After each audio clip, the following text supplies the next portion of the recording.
በስመ አብ ወወልድ ወመንፈስ ቅዱስ አሐዱ አምላክ አሜን። ገድለ ቅዱስ ጴጥሮስ ሊቀ ሐዋርያት ክፍል 4 ጴጥሮስም በሮም ስለማስተማሩ፣ ሰውንም ክርስቶስን ወደ ማመን ስለመጥራቱ፣ ስለተደረገው ታምራት፣ ስለ ጳውሎስ፣ ስለ በርናባስ፣ ስለ ጢሞቴዎስ፣ ስለ ቲቶ፣ ስለ ቀለሚንጦስና ስለመሳሰለው የሚናገር ይህ ነው። ከነዚህ ጊዜያት በኋላም መምህሬ ጴጥሮስ እኔ ቀለሚንጦስን ጠራኝ፣ ከእርሱ በፊት ወደ ሮም እንሄድ ዘንድ እኔንም ወንድሞቼንም አዘዘን። ጌታችን ኢየሱስ ክርስቶስ ወደዚያ ይሄድ ዘንድ አዝዟልና። በአቴና በቀደምነው ጊዜም መምህሬ በኢየሩሳሌም የሚኖሩ ወንድሞችን እጅ ነሳቸው። ወደ ኢዮጴ ባህር ዳርቻ ሄድን። እስከ ቆጵሮስ ድረስ በባህር በመርከብ ተሳፈርን። 25 ቀንም ቆየንባት። በቆጵሮስ ወደብ ሳለሁም የእግዚአብሔር መልአክ ተገለጠልኝ። ጴጥሮስ ሆይ የተቀመጥህባት ይህች ደሴት አታለምድህም፣ ነገር ግን በሮማ ሀገር ትቀመጣለህ አለኝ። ወደ እርሷም ሄዱ። እስከሚደርስ ድረስም መሬት እንደ ክርታስ ትጠቀለል ነበር። ወደ ውስጥም ገባሁ። የዕለት ምግብም አልነበረኝም። ወደ ባህር በገባሁ ጊዜም ደነገጥሁ፣ አስፈሪነቷንም ተመለከቱ። የባለጸጋ ሰዎችም ገናንነትም አየሁ። ከተከበሩ ከዚያች አገር ሰዎች ወገን ከሚሆን በአንድ ባለጸጋ ቤት በርም ትንሽ ፍርኩታ አየሁ። በዚያችም ተቀመጥሁ። የዚህ ሰውም መልካም ተግባራት ነበሩት።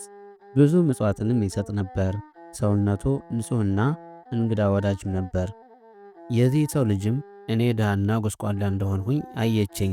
ለተከበረው ሽማግሌ አባቷም አባቴ ሆይ በቤታችን በር አጠገብ የሀገራችንን ድሆች የማይመስል አየሁ፣ እንደተቸገረም እመለከታለሁ አላቸው።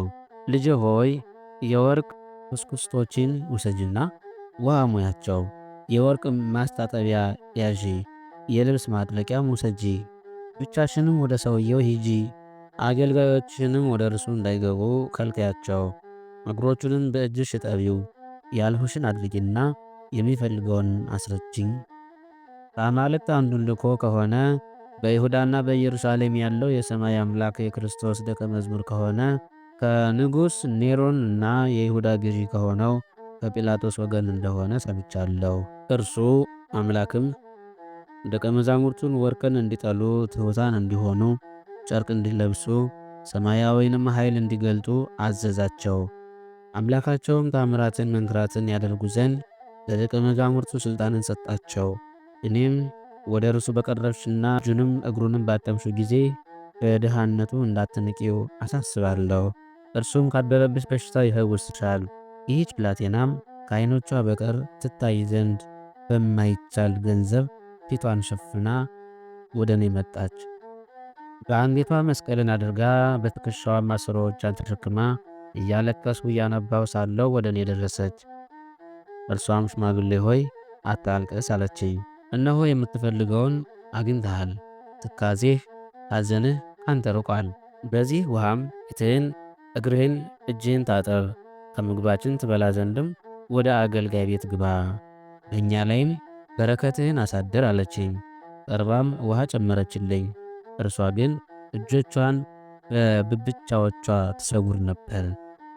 መንፈስ ቅዱስም ለምጽ እንዳለባት ነገረኝ። እኔም ልጄ ሆይ እጆችሽን ለምን ትሸፍኛለሽ? እኔ ድሃ ሽማግሌ ነኝ አልኋት። እርሷም ስለ ሽምግልና ክብር ነው፣ ነገሬ ግን ረጅም ነው፣ ጽኑ ደዌ አለብኝ አለችኝ። ራስሽን ዝቅ አድርጊ አልኋት። እየተከዘችና እያዘነችም መለሰችልኝ። የአማልክቶቹ ሁኔታ በነገሬ ምንም ከአንተ አልሰውርም አለችኝ። እርሱም በዚያች አገር ከከበሩ ሰዎች ሰርግ ተጠራሁ። ከደናግሉ ሁሉ ጋር ወደ እርሱ ሄዱ። ክፉ ዓይን ደረሰችብኝ፣ በሽታውም ያዘኝ። ይህን ስትናገርም በተቃጠለ ልብ በጽኑ ሐዘን እንባዋ ከዓይኖቿ በጉንጮቿ እንደ ዝናብ ታፈስ ነበር። እኔም በእፍኜ ከዚያ ውሃ ወስጄ በአምላኬ በኢየሱስ ክርስቶስ ስም ረጨኋት። ያን ጊዜም ይህች ብላቴና ከለምጿ ተፈወሰች። አባቷም በፍጹም ደስታ ፈጥኖ ከአልጋው ተነሳ፣ ወደ እኔም መጣ። ተሸክመውም ወደ ቤቱ ይወስዱኝ ዘንድም አገልጋዮቹን አዘዘ። እነሆ ዛሬ የእግዚአብሔር ጸጋ ወደ እኔ መጣ፣ ሕይወትም ድህነትም ወደ ቤቴ ገባ አለ። ከዚህ በኋላም በፊቴ ሰገደ። የተከበረ ሽማግሌ ሆይ ወደ እኔ መምጣትህ መልካም ነው አለኝ። አስቀመጠኝና ከእኔ ጋር ተቀመጠ። ታሪክህን አስረዳኝ። ሽማግሌ ሆይ ከየት ወገን ነህ? የመጣኸውስ ከየት ነው? በእጅ ብርሃንን አይተን ልባችን ተደስቷልና አለኝ። እኔም አይሁድ በኢየሩሳሌም የሰቀሉት የሕያው እግዚአብሔር ልጅ ከሚሆን ከጌታችን ከኢየሱስ ክርስቶስ ደቀ መዛሙርት ወገን የምሆን አገልጋይ ነኝ። እርሱን ወደ ማምለክ እጠራቸው ዘንድ ከእነርሱ ወገን ያመኑትንም በአብ በወልድና በመንፈስ ቅዱስ ስም በውሃና በመንፈስ አጠምቃቸውና ቅባ ሜሮንም እቀባቸው ዘንድ ወደዚህች አገር ላከኝ አልሁት። ይህ ሽማግሌም እኔና ቤተሰቦቼም ሁሉ በአንድ አምላክ እናምናለን አለኝ። ያን ጊዜም ያለንባትን ቤት በብትሬ መታዋት። ከዚያም በኋላ ውሃ ወጣ። ሽማግሌውንና ቤተሰቡንም አጠመቅሁ። በጥምቀትም ተዋስኩት። በተቀደሰው ቅባ ሜሮንም አተምሁት።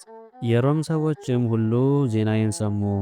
ደዌ የጸናባቸው በሽተኞችም ወደ እኔ መጡ፣ ፈወስኋቸውም። እነርሱንም ብዙ ሰዎችንም አምነው አጠመቅኳቸው። ከዚህ ሽማግሌ ቤት አካባቢም ቤተ ክርስቲያን ሠራው። አውፍሪኮሳውያንም ሰሙ። ዜናዬ ነገሬ በአገሮች ሁሉ ተሰማ። ሰዎችም የጌታችን የኢየሱስ ክርስቶስ ደቀ መዛሙርት አለቃ እኔ ጴጥሮስ እንደሆንሁም አወቁ። ከዚህ በኋላ ሐዋርያው ጳውሎስ ከአቴና ወደ እኔ መጣ። ከእርሱ ጋራም ደቀ መዛሙርቱ ጢሞቴዎስ፣ ቲቶና በርናባስም ነበሩ። ደቀ መዛሙርቱ ቀለሚንጦስና ወንድሞቹም ነበሩ። ዜናዬ ከንጉሡ እስኪሰማ ድረስም የሮምን ሀገር ሁሉ ሃይማኖትን አስተማረን። ጠንቋዩ ሲሞን በባህር አጠገብ ተቀምጦ ሳለ ዜናችንን በሰማ ጊዜም ሰዎችን በጥንቆላው ያስታቸው ዘንድ እኛ ወዳለንበት ወደ ሮም መጣ። በነቢዩ ሙሴ ዘመን በግብፅ የፈርዖን ጠንቋዮች የኢያኔስና የኢያንበሬስ ክፋት እንደተሸፈነ ኃይላቸውን ክፋታቸውን የእግዚአብሔር ኃይል እንደሚያሸንፍም አላወቀም። በአምላኬ በክርስቶስ ስላመንሁም ወደ ሮም በመምጣቱ እኔ አላዘንሁም። እኔ ቀለሚንጦስ ከመምህሬ ከጴጥሮስ ጋር በተገናኘሁ ጊዜም እኔን በሮም ሊቀ ጵጵስና ሾመኝ። ሹመቴም አለቃነት ነበር። በአንጾኪያም የለውንዲዮስን ልጅ አዋዴዎስን ሊቀ ጵጵስና ሾመው። ጳውሎስም የአርስጣ ልጅ ማርቆስን በእስክንድርያ ሊቀ ጵጵስና ሾመው። ቶማስንም በህንደኬ ሾመው። አስተማሪው ፊልጶስንም በኖባ ሾመው።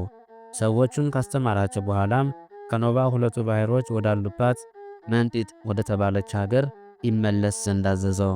ታዲዮስንም በሮሃና በሶርያ ደሴት ሾመው። ወደ ሶርያ ንጉሥ ወደ አውቃሪዎስም ላከው። ተወዳጁ ዮሐንስንም በኤፌሶን ሾመው።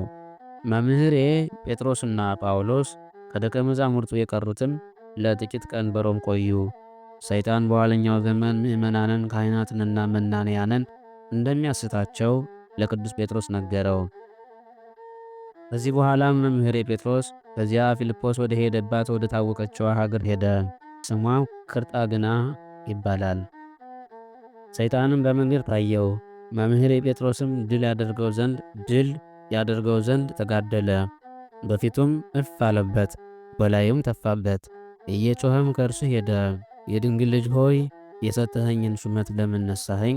እነሆ ስልጣን የተሻረ መመለኬም አከተመ። ይህም ለእኔና ለሰራዊት ማደሪያ ለሆነው ጣዖት መስገድ ነው። ዛሬ ግን ስግደት ላንተ ብቻ ሆነ፣ በመንጋዎችህም ላይ ምክንያት የለኝም። ጴጥሮስና ወንድሞቹ ያስተማሯቸውን ሁሉ ወርቅና ብርን በማስወደድ አስታቸዋለሁ እንጂ። በእርሱም ወደ እኔ ይመለሱ ዘንድ ይሻሉ። አምልኮ ጣዖትንም ዳግመኛ እንድትሰለጥን አደርጋታለሁ። ዳግመኛም ከውስጣቸው የካህናቱን አለቃ ካህናትን ይመልስ ዘንድ በእነርሱም በአንዱ ላይ ክህነት እንዳይኖር የእጅ መንሻ ጉቦ እንዲቀበል አድርገዋለሁ። ካህናቱንም የእግዚአብሔርን ሕግ እንዲዳፈሩ አደርጋቸዋለሁ፣ ከትእዛዛቱም አርቃቸዋለሁ። ጴጥሮስ ሆይ የምነግርህን ስማ፣ እርስ በርሳቸው እንዲለያዩ አደርጋቸዋለሁ። በማስተዋል የማያውቁትን በክርስቶስ ላይ አለቆች ነን ይላሉ። እኔ በእርሱ ላይ እንደተሳደብሁ እነርሱም መንፈስ ቅዱስን እንዲሰድቡ አደርጋለሁ። ወደ ታሰሩት በየፍርኩታውና በየገዳማቱ ወዳሉት ባሕታውያን እሄዳለሁ። ከንቱ ሕልም በማሳየትም አስታቸዋለሁ። ሰራዊቶቼም በብዔልዜቡል ያስቷቸው ዘንድ አሰለጥናቸዋለሁ። ለሰው ከንቱ ተአምራትን ያሳዩ ዘንድም እንደ ጠንቋዮች ፈቃዳቸውን ያደርጋሉ። ሰራዊቶቼንም በቁርባኑ መንፈስ ቅዱስ እንዲወርድ መንፈሳዊት በሆነች ጸሎት ከካህናት አንደበት ይነጥቁ ዘንድ ወደ አብያተ ክርስቲያናት እልካለሁ። በክርስትና የተዋሳቸውን ክርስትና ያነሷቸውን ያገቡ ዘንድም አስወድዳቸዋለሁ። ይፈጽሟት ዘንድ ከሚገባው ይልቅም ፈጽመው ይመርጧት ዘንድ በውስጣቸው ሰዶማዊ ፍትወትን እተክልባቸዋለሁ። ይልቁንም ስንዴውን ከእንክርዳድ ጋር በሚጨምሩ ጊዜ ሥልጣናቸው ከሥልጣኔ ጋር አንድ ይሆናል። ትእዛዜ ክርዳድ ነውና እነርሱ ግን ያደርጓታል። ይገድሏቸው ዘንድ ምእመናንን እንዲጠሯቸው ደማቸውንም እንዲያፈሱ አደርጋለሁ። ያስክዷቸዋል። ልጆቻቸውን በእንክርዳድ ልጆች ዘንድ እንደ ንጹሕ መሥዋዕት አደርጋቸዋለሁ። ይህን ለማድረግም አንዘገይም። በደብረ ታቦር፣ በደብረ ዘይት፣ በገሊላ በተሰወረበት ብርሃንም እምላለሁ፣ በአምላክ ኃይልም እምላለሁ። ጴጥሮስ ሆይ የፈተንኩት ንጉሴ ጌታዬ እንደሆነ ተረዳሁ። በዮርዳኖስ ባሕር በተጠመቀ ጊዜ ከማደሪያዬ አስወገደኝ። ጌታዬ አምላኬ የሞትን ሥልጣን በያዘ ጊዜም ለዘላለሙ በሲኦል አዘቅት ጣለው። በፊቱም በብረት መዝጊያ ዘጋው። እኔ ክርስቲያኖችን አሰቃያቸዋለሁ፣ በሚቻለኝም ሁሉ እዋጋቸዋለሁ። እኔ የመረጥሁት የምረዳው በጌታችን በኢየሱስ ክርስቶስ ስም የሚጠራ እስከሚመጣ ድረስም አልለቃቸውም። በሚፈለገው ሁሉ ከእርሱ ጋር እሆናለሁ። በሥልጣንህ በጓደኞችህ በሐዋርያት ሥልጣን ላይም እሰለጥንባቸዋለሁ። ጴጥሮስ ሆይ ስማ፣ በባሕርም በየብስም ጌታዬ ኢየሱስ ክርስቶስን የሚከተሉትን ሁሉ አጠፋቸዋለሁ፣ እጨርሳቸዋለሁም። ጴጥሮስ ሆይ ሥልጣንን ከክርስቶስ መንግሥት ጋር እንደሚጨምር እወቅ፣ እርዳ።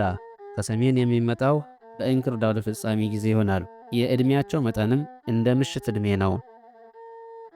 እኔ ጴጥሮስ ከሰይጣን ይህንን ነገር በሰማሁ ጊዜም ፊቴን በትዕምርተ መስቀል አማተው ገሰጽሁትም።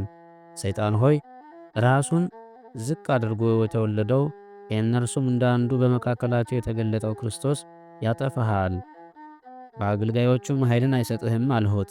ይህን ስናገረውም ከፊት የተወገደ እንደ ጢስ ሲተንም ተመለከትሁት። እንዲህ ሲልም ድምፁን ሰማሁት። የድንግል ልጅ የአብ ልጅ ብርሃናዊ ቃል የአዶናይ ኃይል ሆይ ተወደድህ ቻይ በመሆንህ ከዘመኔ ኃይልን ግለጥልኝ አለ። ይህን ተናግሮም ከእኔ ተሰወረ። ዳግመኛም እኔ ጴጥሮስና ቀናኢው ጳውሎስ ወደ ፊልጵስዩስ ሄድን። በውስጧም የክርስቶስን ወንጌል አስተማርን። የጳውሎስ ደቀ መዝሙር ጢሞቴዎስም ነበር። ዳግመኛም ዜናችን ከጠንቋዩ ከሲሞን ደረሰ። እስከዚያም ተከተል። የሰውን ምክርም ያጠፋ ነበር፣ ከሃይማኖትም ያረቃቸው ነበር። ከዚያም እስከ ፈርጣግና ድረስ ሄድን። ከዚያ በገባን ጊዜም ጳውሎስ ብቻዬን በዚያ ተወኝ። ጨለማ ወደ ጸናበት ወደ ኤልዋሬቆን ሄደ። አክራድ በተባለችዋ አገር መካከል ወደ 300,000 የሚሆን ስሙ ደርጎር የሚባል ባሕር ነበር። ጳውሎስን ሰውን ወደ ሃይማኖት ይጠራ ዘንድ ወደ እኔ መጣ። በዚያ 1 ዓመት ከ8 ወር ቆዩ። በዚያም አስተማረ። ጴጥሮስም ወደ ሮም ተመለሰ። ጠንቋዩ ሲሞንንም አጠፋው። በክርስቶስ እንደተጠመቁም ማመንን ለሰው ገለጠ። አብያተ ክርስቲያናትንም ሰሩ። ደቀ መዛሙርቱም ወደ ጴጥሮስ ተሰብስበው ለምእመናን የሚገባውን ቀኖና ወሰኑ።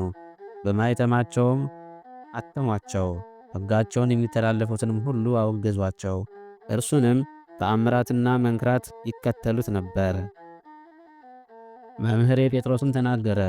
እኔ ጴጥሮስን ደመና ከተሸከመችኝ በኋላ ወደ ቅርጣግና መለሰኝ። በዚያም ከወንድሞች ደቀ መዛሙርት ጋር ተገናኘሁ።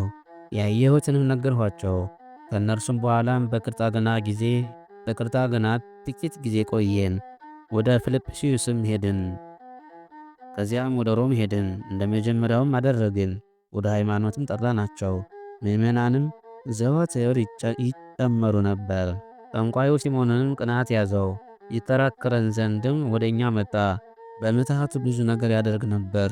ስህተቱንም፣ ክፋቱንም፣ ጥንቁልናውንና የሚያስትበት ምትሃቱንም በሰው ላይ ያጸና ነበር።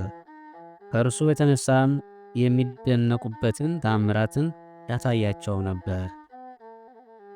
ዕለታት በአንድ ቀንም በሬ አመጣ። በጆሮውም ሾክ አለበት። ያን ጊዜም ያ በሬ ሞተ። ያን ጊዜም እኔና እርሱን ወደ ሮም ንጉሥ ወሰዱን። ወደ እርሱም ገባን። ከእርሱ ጋራም ደቀ መዛሙርት ነበሩ። ጠንቋዩ ሲሞንም በንጉሡ ፊት ተአምራትንና መንክራትን የምታደርግ ከሆነ ይህ የሞተውን በሬ ያስነሳው አለኝ። እኔም የገደለው ያስነሳው አልሁት። ንጉሡም ሲሞን እነሆ ብዙ ተአምራትን መንክራትን አድርጓል። ይህን በሬ በቃሉ ገድሎታል። እናንተም በቃላችሁ አስነሱት አላቸው።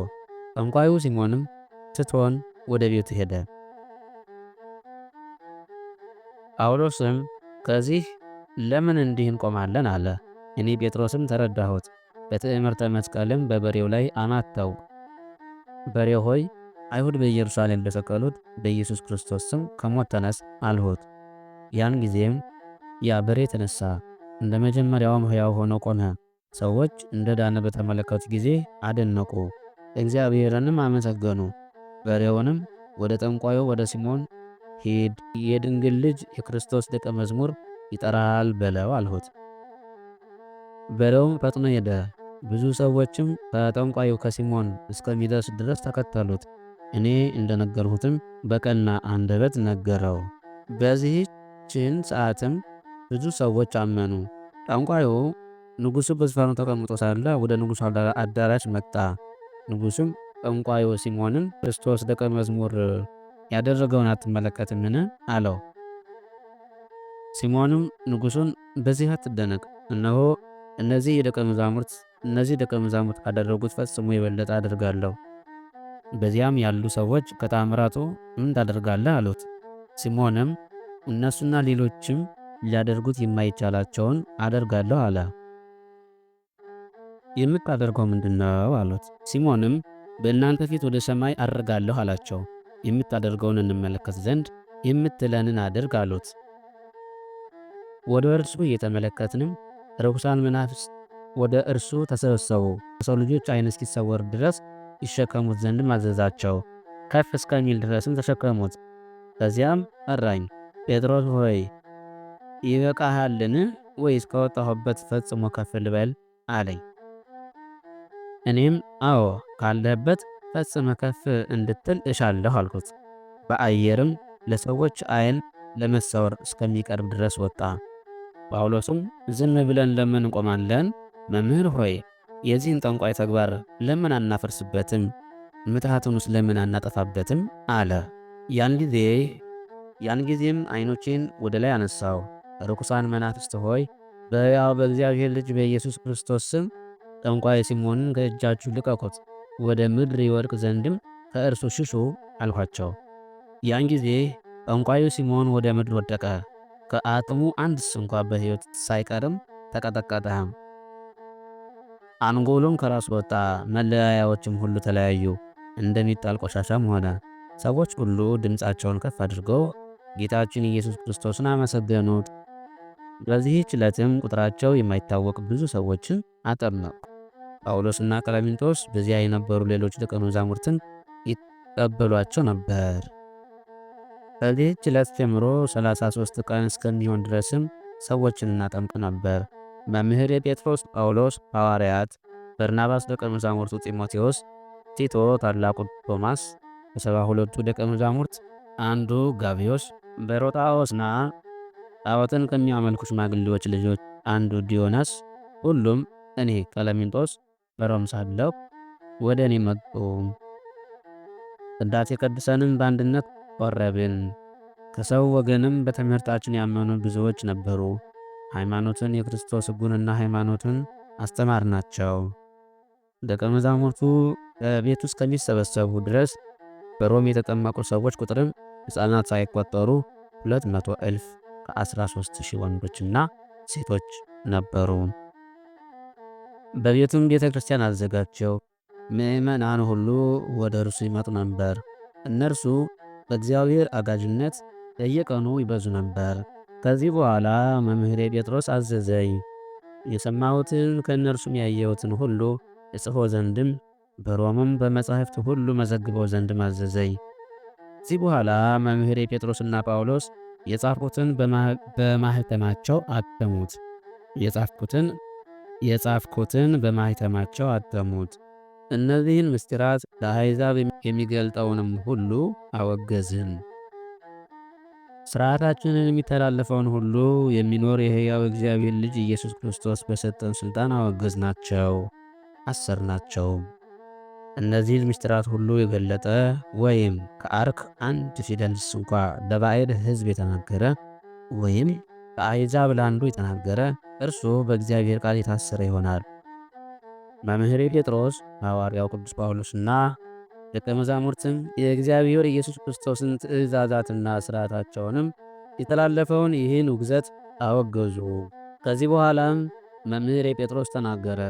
እኔ በአንደበቴ ሕያው እግዚአብሔርን እላለሁ፣ ምስጢራትን ይገልጥ ዘንድ ለማንም ሥልጣን የለውም። ለጻድቅም ቢሆን ቤተ መቅደስን ከሚያገለግሉ በእግዚአብሔር ጸጋ ጻድቃን ከሆኑ ከንጹሐን ካህናት የሚመስለውም ቢሆን ትእዛዜን የሚተላለፍ የተወገዘ የተረገመ ይሁን።